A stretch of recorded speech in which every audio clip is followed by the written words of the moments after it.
The desert was bleeding out its last light when Eve McKenna rode into Skeleton Ridge. Rust and gold smeared across the sky, and the wind carried sand that stung her cheeks like 100 tiny needles.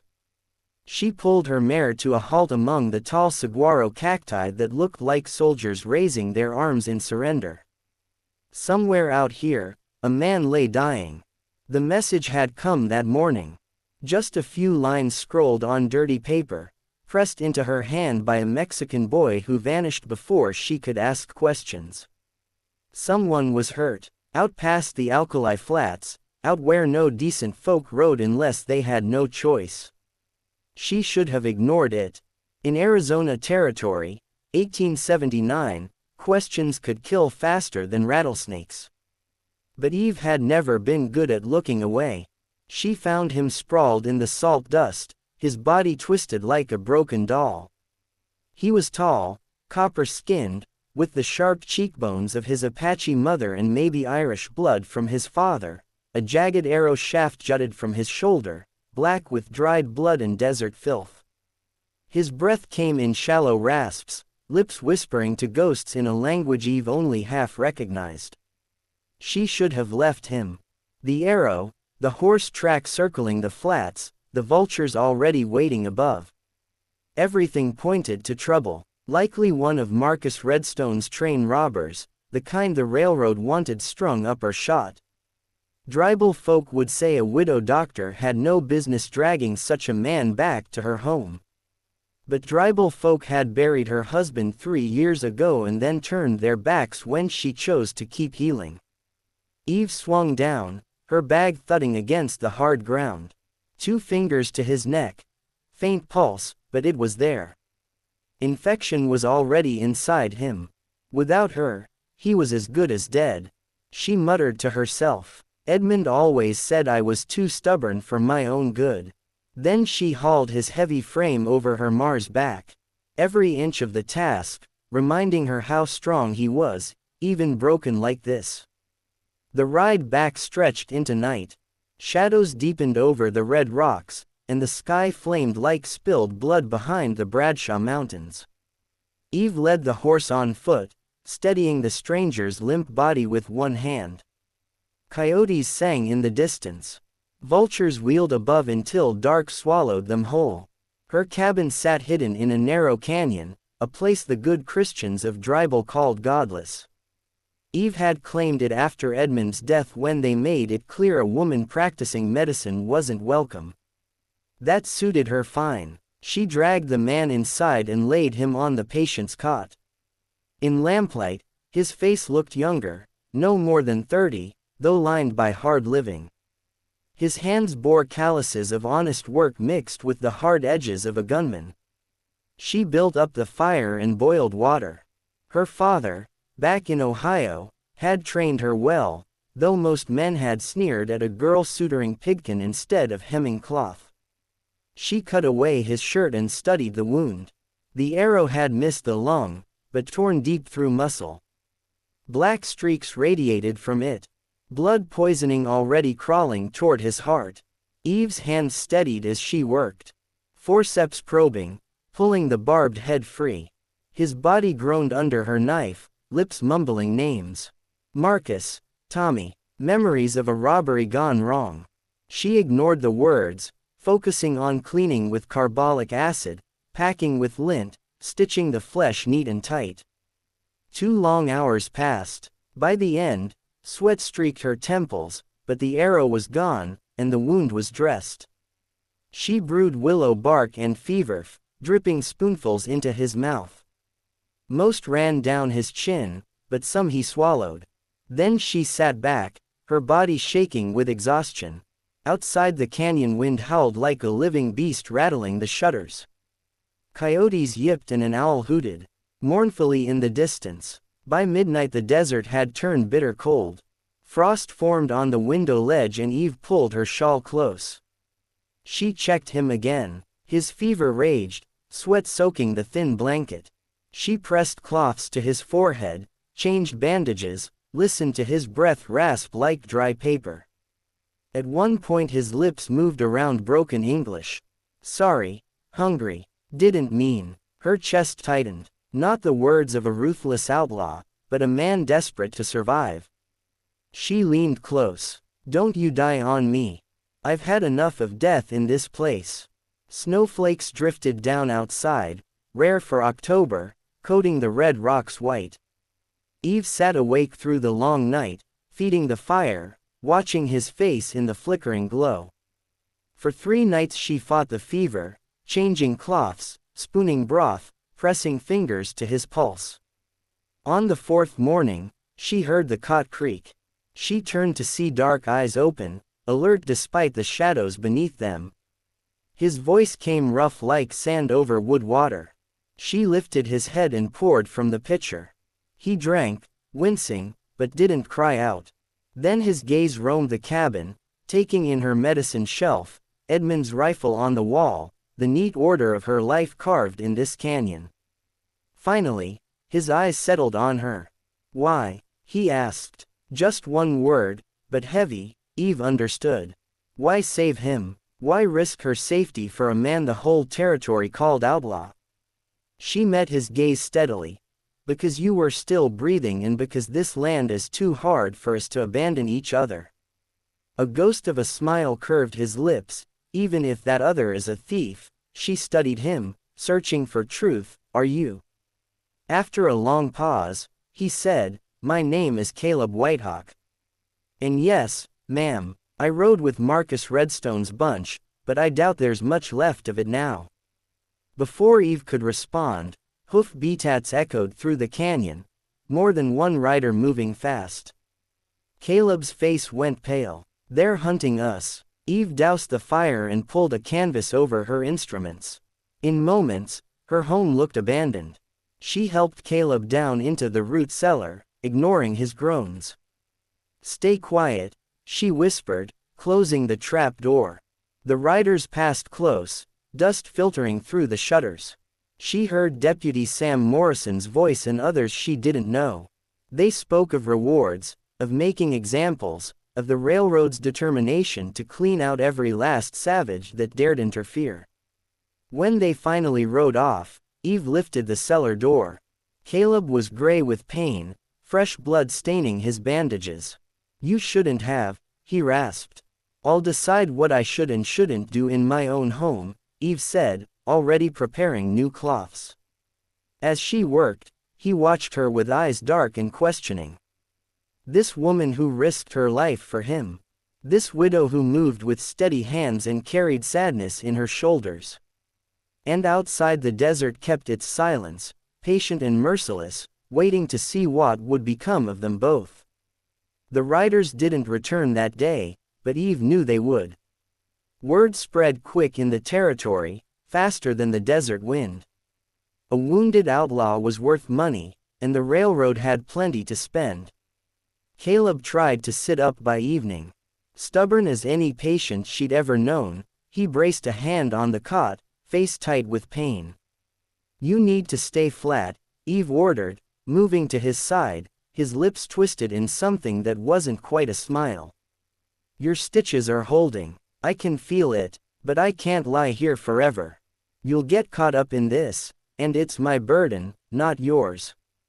Quote, she dipped a cloth into cool water and pressed it to his brow. I told you before, what happens in my home is my decision. If they come again, I'll face them with or without you. He stared at her for a long moment. You've lost someone. The words landed heavy. Eve hesitated, then glanced at the DGER type on her shelf. A young man with a scholar's face and kind eyes. My husband Edmund. 3 years gone. Consumption. Caleb's gaze softened. I'm sorry. So was I, she said quietly, wringing out the cloth. But the desert doesn't let you grieve forever. It forces you to keep moving. For 2 more days, she nursed him, spooning broth, cleaning the wound, keeping the fever from returning. By the 3rd night, he was stronger, but the air in the cabin turned knife cold. The fire struggled against the chill, and Caleb began to shiver violently despite the blankets. Eve crouched by the hearth, feeding more wood to the flames. It wasn't enough. The desert could freeze a man as quickly as it burned him alive by day. She glanced at Caleb, his body trembling, his lips pale. He wouldn't last the night if she left him like this. Her decision came hard but quick. She shed her shawl and slipped beneath the blankets beside him. His body was burning and freezing all at once. She wrapped her arms around him, pressing close. Caleb stiffened, then slowly relaxed as her warmth spread. In the dark, his voice was raw. "You don't have to do this. It's survival," she said flatly, though her heart pounded like a drum. "Out here, warmth is life, that's all." But both of them knew it was not just that. The night stretched long. Outside, coyotes yipped under the pale moon. Inside, Eve listened to the rhythm of his breathing, felt his heartbeat slow under her cheek. At some point, he whispered, "I shouldn't be here. I bring danger to your door." "Danger was already at my door," she murmured. The town made sure of that. In the silence that followed, something shifted. What began as necessity carried a thread of trust neither had expected. By dawn, frost rimed the window. Eve rose, stiff from the cold, but alive. Caleb's eyes followed her as she stoked the fire. For the first time, he looked less like a hunted animal and more like a man seeing possibility. Days turned to weeks. Caleb grew stronger, though slowly. He insisted on helping, splitting wood with one good arm, fetching water, anything to repay the debt he felt growing heavier each day. Eve let him, though she still checked his bandages and kept him from straining too much. At night, when the cold came sharpest, they shared the cot again, always with the excuse of survival, always with the fire too weak to keep them separate. But the longer it went on, the harder it became to pretend. Their bodies fit together like puzzle pieces, their breathing falling into the same rhythm. One evening, as the storm winds howled, Eve found herself asking, "Tell me about the robbery." The one that went wrong. Caleb was silent for a long time. Then his voice came low. "We heard about a payroll shipment. Just money enough to buy supplies. Maybe head south till the heat died down. But someone sold us out. The army was waiting. Marcus took 3 bullets. Tommy Littlefoot died, dragging him to cover. The rest scattered. I caught that arrow on my way out. Haven't stopped running since." His hand clenched in the blanket. "If I survive this, I'm done. No more running. No more stealing. I'm tired of becoming the thing they already think I am." Eve understood that weariness. She'd felt it after Edmund's death. Tired of fighting. Tired of defending her right to heal. But she'd learned something, too. Sometimes exhaustion meant a chance to begin again. On the 10th night, a blizzard struck. Snow battered the cabin walls, and the fire barely held. Eve and Caleb lay wrapped together under every blanket she owned, their faces so close she could feel his breath against her lips.